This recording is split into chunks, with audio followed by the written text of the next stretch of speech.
जय श्री श्याम साथियों, स्वागत है आपका अपने YouTube चैनल @official RWM पर। साथियों, उम्मीद करता हूं कि आप सभी मस्त और स्वस्थ होंगे। जैसा कि पिछली क्लास में हमने तुगलक वंश के बारे में अध्ययन किया था और उसमें क्या क्या उपलब्धियां थी उन सबका विस्तार से चर्चा की थी। ठीक है दोस्तों, आज हम बात करेंगे दिल्ली सल्तनत के अंदर ही सैयद वंश के बारे में। तो आप साथ में बने रहिए, नोटबुक और पेन लेकर के बैठ जाइए और क्लास को आराम से एंजॉय कीजिए।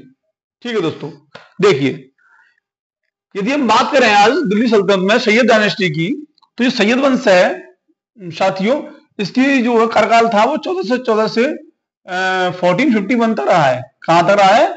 1414 से 1451, 14 से 51 तक, 51 तक रहा है। और जो सैयद वंश है इसके संस्थापक जो हैं वो खिज्र खां थे। और खिज्र खां जो थे उसने रैयत आला की उपाधि धारण की थी। खिज्र खां ने किसकी उपाधि धारण की थी?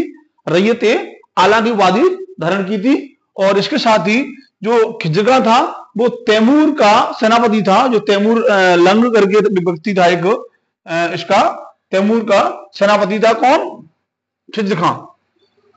जो तैमूर था वो जब भारत से वापस जा रहा था, तो भारत से लौटते समय जो तैमूर था, तैमूर इसने भारत से लौटते समय खिज्र खां को मुल्तान, लाहौर और दिवालपुर इसका शासक नियुक्त कर दिया था। दोस्तों, किसका? मुल्तानपुर और लाहौर और दिवालपुर का शासक नियुक्त कर दिया था खिज्र खां को। किसने किया था? तैमूर ने। ठीक है, यहां तक क्लियर होता है। आगे बात करें तो जो खिज्र खां था, खिज्र खां की मृत्यु के बाद में, उसकी मृत्यु हुई थी खिज्र खां की 20 मई 1421 ईस्वी को। ठीक है, खिज्र खां की मृत्यु हो जाती है 20 मई 1421 ईस्वी को। और उसके बाद में खिज्र खां के पुत्र मुबारक शाह गद्दी पर बैठता है। और ये जो मुबारक शाह है ना, इसने शाह की उपाधि धारण की थी। किसकी? मुबारक खां ने शाह की उपाधि धारण की थी। और इसने अपने नाम का खुतबा भी जारी किया था।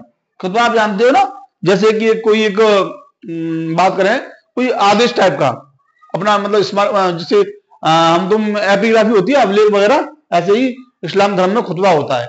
ठीक है दोस्तों, आगे बात करें दोस्तों,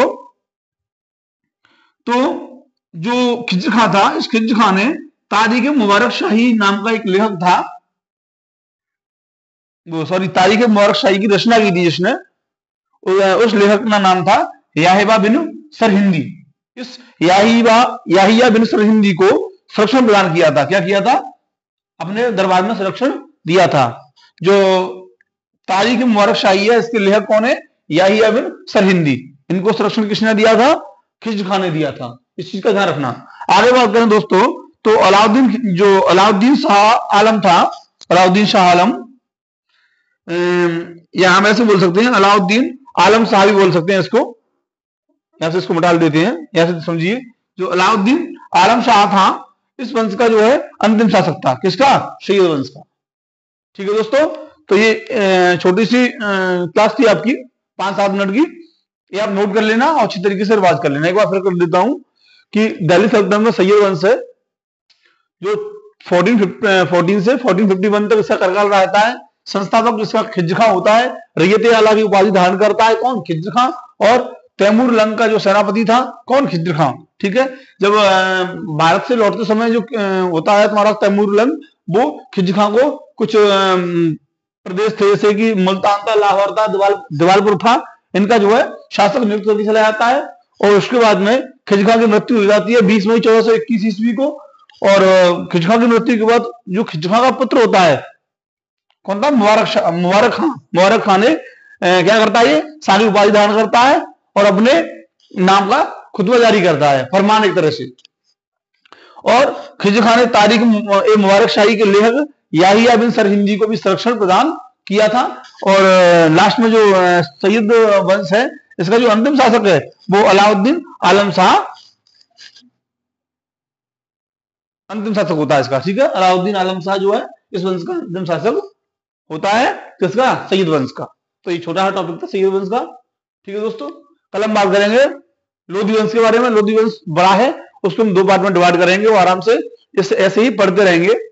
तो आप क्लास को अच्छी तरीके से लर्न करना है और पिछली क्लासों को भी एक बार देख लें, जिससे कि आपको प्रॉपर तरीके से दिल्ली सल्तनत बढ़िया तरीके से लर्न हो जाए। ठीक है दोस्तों, तो आज के लिए इतना ही। गुड नाइट, शुभ रात्रि, जय हिंद, जय भारत।